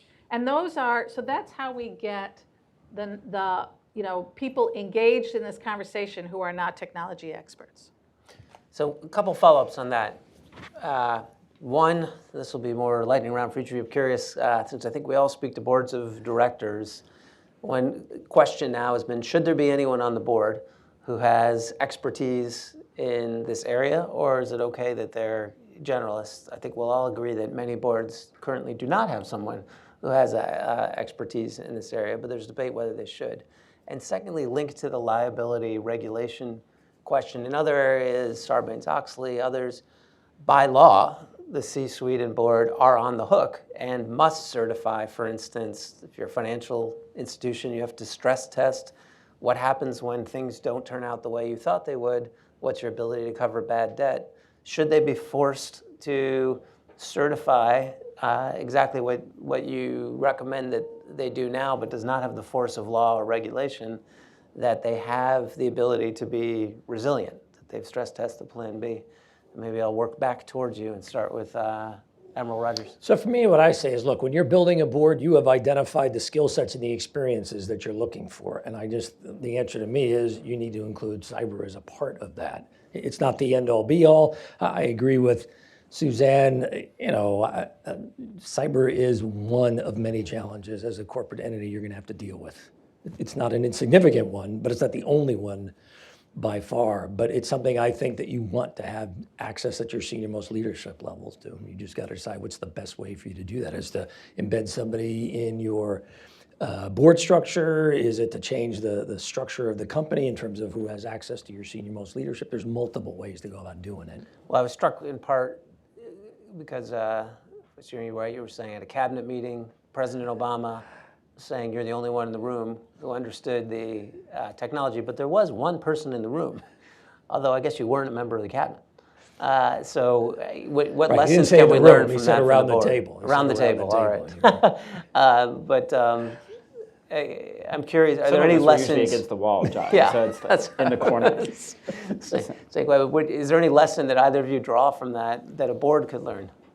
Well, from my perspective, I think in an ideal world, yes, you would have more boards that had that kind of expertise. I think finding it is often a challenge. So the question is, if you don't have it, do you have the processes in place to access that expertise? Either on a temporary basis or on an ad hoc basis as needed. But I also think that people sell themselves short in that you also don't have to be a PhD computer scientist to understand the basic fundamentals of cybersecurity. You don't. You need some of those, experts when you actually go to implement certain things, but you actually don't need to have 30 years of engineering experience in order to actually know what you need to do for cybersecurity. And so I also think that a lot of executives and other senior leaders don't give themselves enough credit that if they put the time and effort into it, could get to a place where they understand the policy and political implications of what's going on and can ask the right questions of the experts to get to the answers that they need. And it's because cybersecurity is not purely a technical problem. It is all these other things mushed in there. And so you have to have a curiosity about it, but I don't think you actually have to have an engineering degree to understand cybersecurity. I'd second Michael's thought. Yeah, yep, I totally agree. I think that's exactly right. And I also agree that you need to have some curiosity. You need to not be intimidated by it. You need to have somebody, and if you think you need to have somebody on your board to help you do that, who has some comfortable, is comfortable with technology, has some technical background, I think that's perfectly fine. I think it's a mistake. What I see is boards putting CISOs on their board. And some CISOs, I think, are translators. And so that can be really useful.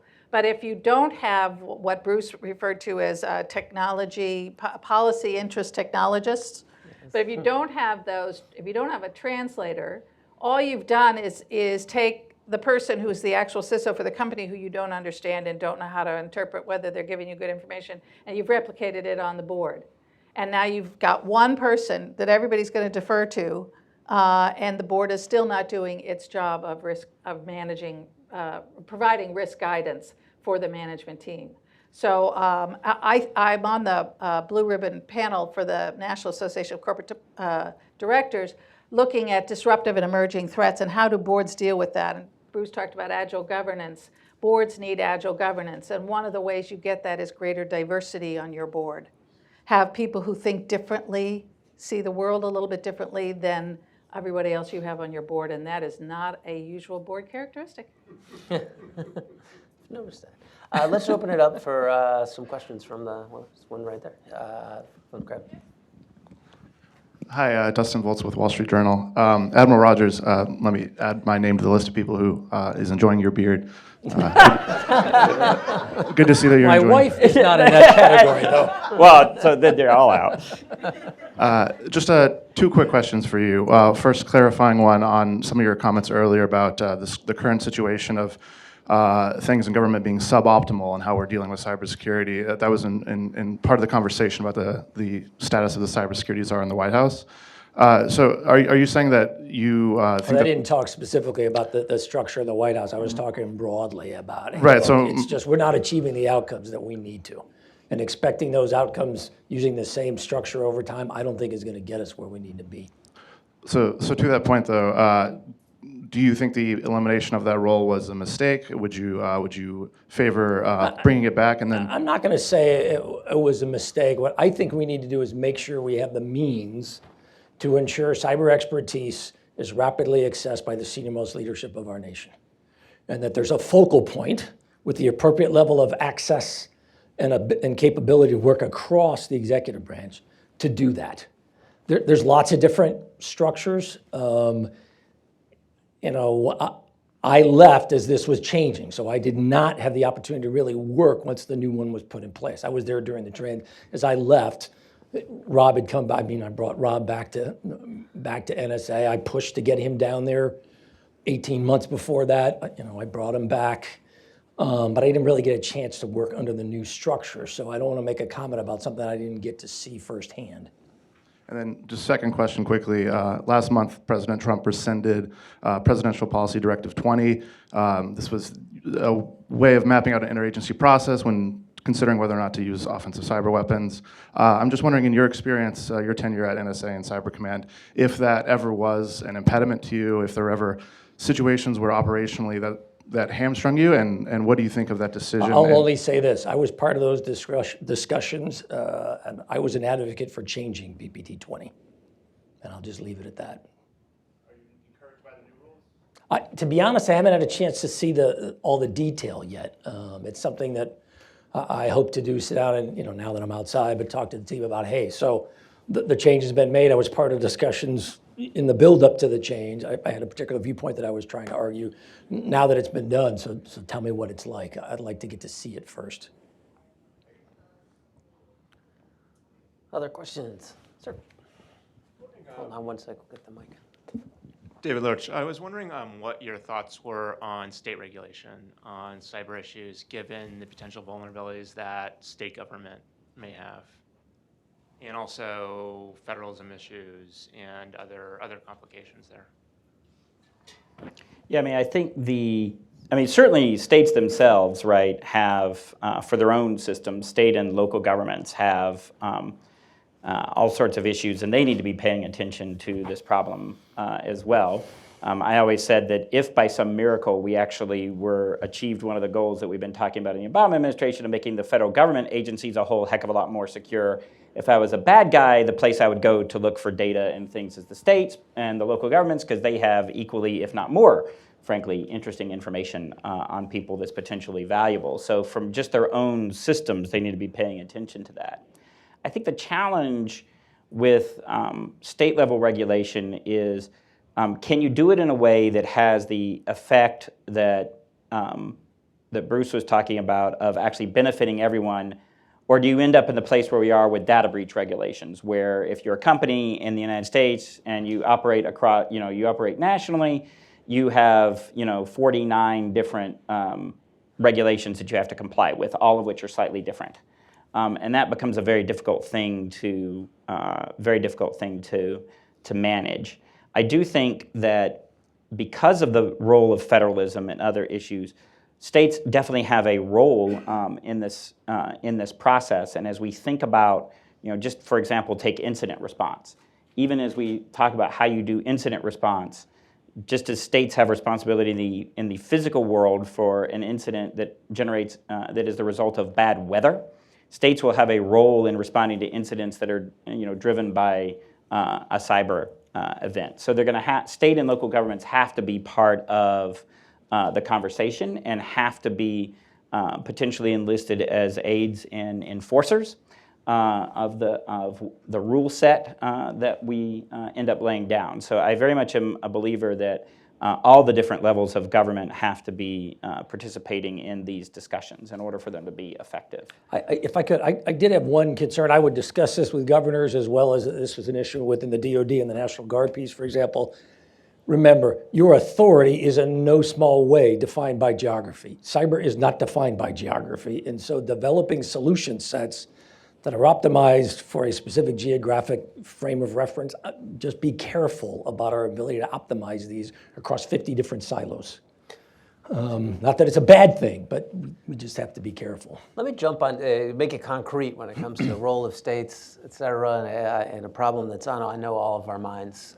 One, maybe I'll start with you, Admiral, what the threat is, but is there any doubt that Russia has the intention to undermine confidence in our elections as we head into another election cycle? No, and I'm on record as previously saying that. And, Suzanne worked this very closely, and she'll have some thoughts. But an example with electoral structure. In our structure, elections are considered to be a local and state function that then translates to a federal or a national outcome in some instances.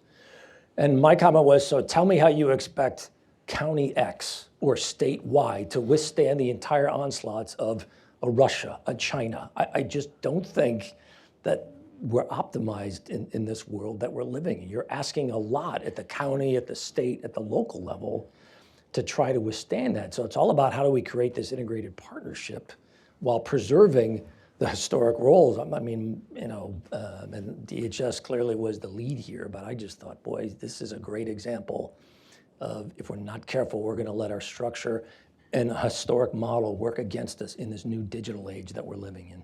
And so following up on that, so there's 5 states right now that still use digital systems without paper ballot backups. You were just talking about the ability to use a hand crank can essentially be your best defense, and the electoral equivalent is a paper ballot. 5 left, including Georgia. which maybe you could give a little background on how Georgia reacted to attempts by the Department of Homeland Security to talk about the threat in 2016. What do you do about those 5 states? Well, since you asked specifically about Georgia, there were states that were much more, gave us much more of a Heisman, if you will, than others. And interestingly, Georgia was also the state that accused DHS of having hacked into its system at one point. Look, you were just using the system to do what it was supposed to do, but we'll leave that, Yeah. There. So, needless to say, we did not hack into their system. Listen, I think DHS has, I will confess, we were slow to really figure out how complex this was. We provided information, victim notification, for example, with the Bureau to the states to our normal interlocutors at the states without realizing they may not get that information to the secretaries of state who really needed it, let alone to the CISOs in those offices. I don't think in terms of victim notification that classification was really an issue, but I know that DHS is moving out and giving clearances very quickly to states. I think they are, I know we offered and they are scaling up the offer of red teaming, penetration testing, in addition to scanning and all the kinds of help. I do think scale is an issue beyond just the elections, but state and local generally. And I think so the ideas of looking at the National Guard, of really thinking about how we empower local authorities, whether it's local law enforcement or others, to help us achieve scale on these things is really important. The other thing I would just say on this issue of Russian interference is, of course, the Russian interference, Russian information operations and efforts to undermine democracy did not begin with the 2016 elections, did not end with the 2016 elections. The idea that they'll be back for the 2018 elections implies they left. They never left. Their goal, of course, is to undermine democracy and support for the concept of democracy in the United States and around the world where we compete for influence, and perhaps most importantly with his own population. And it affects every democratic institution. It affects support for the rule of law. The project I'm working on now at CSIS is looking at how it affects support for and trust and confidence in our justice system writ large. And I think it's really critical that we broaden our understanding of what Russia and then other adversary states who are taking notes will do, and how broadly this cuts across what was already a decline in support for democracy. and I think it's actually important to sort of draw out the 2 different strands as well, which is you have the Russian information operations, and you can think of that as kind of the shorthand as the trolls and the fake Facebook accounts and other things like that. The Russians have been doing that for hundreds of years. I mean, you can go back to the Tsarist days, and the Russians were practicing information operations. And so that's long been a part of the Russian toolkit. There was also the attempts to look at ways that they could actually undermine the electoral infrastructure. And those are 2 different things. The Russians married them together, which is part of what made them more effective, but they are actually 2 different problems. And one of the, and as we look at how we secure our electoral infrastructure, you actually, just like we learned with the financial services infrastructure or the electricity grid or the healthcare sector, if you only focus on one little narrow part of it, you will actually not succeed. So if your entire focus is on the voting machines, as important as they are, you've missed actually where the biggest threat is. Because if I'm a bad guy and I'm the equivalent of Mike Rogers sitting over in some other country, and I'm thinking, man, that's really hard to actually figure out exactly where I'm going to go into a particular precincts, and I'm going to pick these particular machines, and I'm going to know that I'm going to flip these many votes, and only these many votes so that I change the outcome, but not so many that anybody notices. And I'm going to do all of this. Man, that's a really hard problem. Much easier if I just hack into a few voter registration databases and flip the second and third digits of everybody's address so that when people show up at the polls, none of their IDs match the voter books. And then you have huge chaos at the polls, and that's what the media is reporting. That's a much easier task. And so what that says is that if you're worried about protecting the electoral infrastructure, you've got to think about the whole thing from beginning to end. And then the last point I'll just make is the point that Mike raised about that we have this problem everywhere in cybersecurity, which is that on the one hand, you cannot expect, we should not expect the federal government to protect every single private sector company, institution, organization from every single threat all of the time. And yet, it is ridiculous to expect Burke & Herbert Trust or Flo's Flower Shop or any of those other kinds of organizations, or even Bank of America, to take on the Russians and the Chinese or the Iranians or the North Koreans by themselves. And so that, to me, is the fundamental policy question that we're all sort of struggling with, is how do you actually organize and maintain those values that we have that say that running local elections is good, and having independent jurisdictions running federal elections is actually a benefit to our democracy? How do you maintain that and still yet enable the federal government and larger institutions to provide protections to those other entities so it doesn't look like the federal government is trying to take them over? That's a really hard problem, and that to me is the sort of fundamental institutional challenge that we're facing for the 21st century. And I would just add that causing the kind of disruption that Michael talked about on Election Day, combined with your social media promoting, really driving the message that the system is rigged, it really gives you a lot of bang for your buck. Yeah. Time, I think, probably for one more.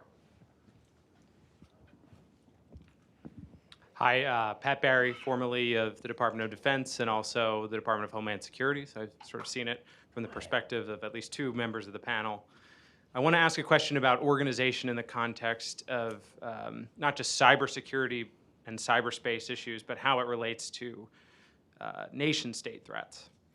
And what you think of when you assess, what our response has been to some high-profile incidents regarding nation-state threats, be it Russian intrusion in the elections or North Korea cyberspace attacks against Sony, or continued theft of intellectual property by elements linked to the Chinese government.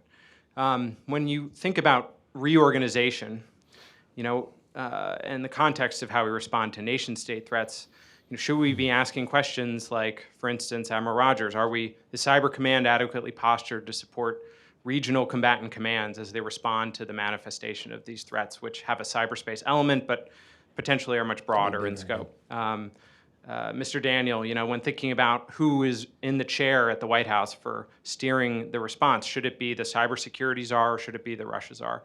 Suzanne, when it comes to nation states threatening critical infrastructure, something that could be construed as an attack against the nation, is that a place where DHS's authorities and capabilities are sufficient, or do we need to look at marshaling additional forces in the U.S. government, for instance, from the Department of Defense?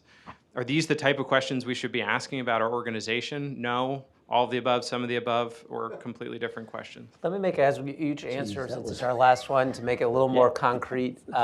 We just had this great criminal information from the Department of Justice related to North Korea.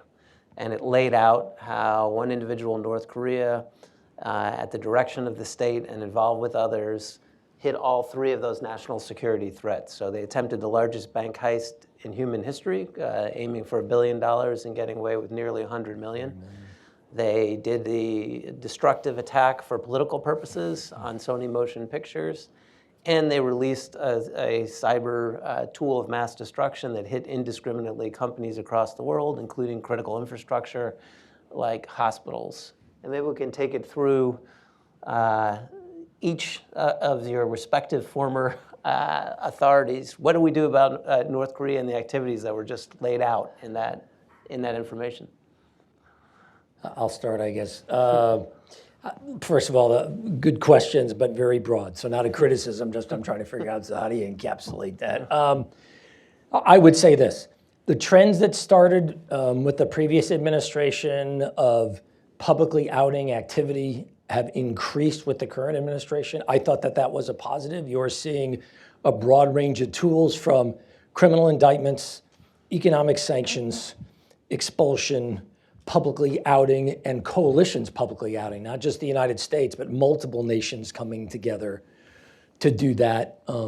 Those are all a positive. The PPD-20 discussion was part of the broader piece of this. I won't go into the specifics, but it was a part of that broader discussion in many ways. The trends are moving in the right directions, but I had been very public in testimony in my previous life where I said, look, we got to change this dynamic. Because if we don't change that dynamic, we're on the wrong end of the cost equation here. People, money, time. We're in a tail chase we are never going to win if we don't change the dynamic. There's just too much activity happening that we seemingly are not responding to in a very forceful or direct way. I'm glad to see the trend is changing there. Now let's see how this plays out over time. And the other nice thing is it's been multiple actors. You've seen us do this now. Iran, China, Russia, the North Koreans, the latest one. It's also been a good example of partnerships. The amount, and John knows this firsthand from his previous life, the data that it takes to generate a criminal prosecution involves information flowing from a whole lot of different segments, both in the private sector and the government. It's been great to see that teamwork come together where we're able to go, look, because in the past, a lot of it was, well, sources and methods, we're going to compromise. And that was no small part the intel world telling people like John, hey, well, I know we want to prosecute, but we're concerned. I'm glad to see that trend has really changed. My argument with my team, both at Cyber Command and NSA, was, guys, don't make this a binary choice. We can provide information that helps generate better policy outcomes. It still enables us to do what we need to do to serve the nation. Don't make this, it's got to be one or the other. We can do this.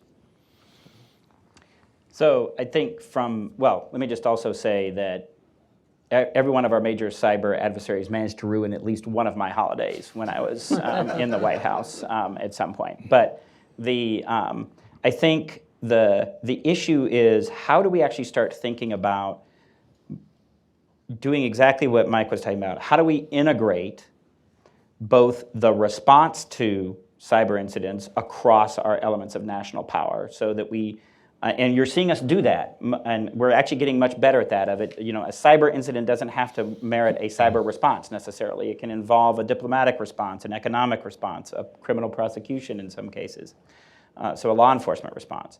And then similarly, how do we actually integrate the use of cyber capabilities into our set of national tools for pursuing our foreign policy?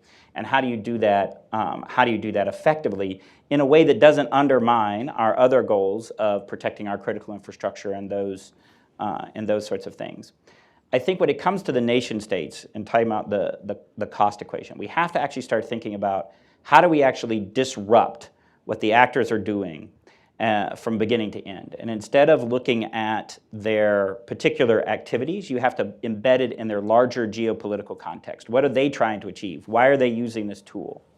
And how do you actually look across the entire life cycle of the way they use those tools and look for the places where you have leverage? Where do you actually have the ability to shape their behavior by actions that we take? And some countries are going to be more amenable to that and some kinds of levers than others. But you cannot separate what you're doing in cyberspace from the larger geopolitical situation. And so the answer to your specific question was, whenever we ran those meetings, we ran them together. So if we were dealing with a China issue, I ran them and we focused on it. It was run with my counterpart from the Asia Directorate. So it's part of this answer of it's not one or the other. It's got to be an integration across a lot of different activities. Final thought? So on the integration front, I think that was one of my greatest hopes for CTIC, this cyber threat intelligence integration center, is that they would bring not just all of the functional experts, but the regional experts to the table, because otherwise we're looking for our keys under the street lamp, instead of looking where would the adversary, might the adversary go based on their strategic objectives. On how we're organized in the role of DHS played a role in for example, the negotiations with China over the economic espionage norm, certainly in terms of building trust mechanisms with some frenemies and adversary countries and that sort of thing. So very much a role in nation-state activity. But one of the things I'm most worried about, on the PPD-20, and of course PPD-20 is classified, so we won't go into detail, but what I would want to make sure in whatever is put in its place is that DHS continues to be at the table to be able to, most importantly, represent the private sector. Private sector needs to be, their equities need to be very much well understood and on the table when we're thinking about the kinds of actions that we might take, particularly in retaliation, but you know, even offensive cyber activities to advance our strategic interests, because they are going to be the subject of blowback very likely. And you look at 2011, 2012 and the attacks on the banks because of their role they played in implementing sanctions that were imposed by the government. With that, I think you'll agree. Appreciate you all taking the time, but we're in a stage where we are facing real national security threats. We're in a code war, if you will, where nation-state adversaries are attacking the United States. And if there's one thing you've heard today that there's agreement on, is no one in this field thinks we are where we need to be. So I want to have you thank our guests and thank you today for joining us in the conversation. Thank you.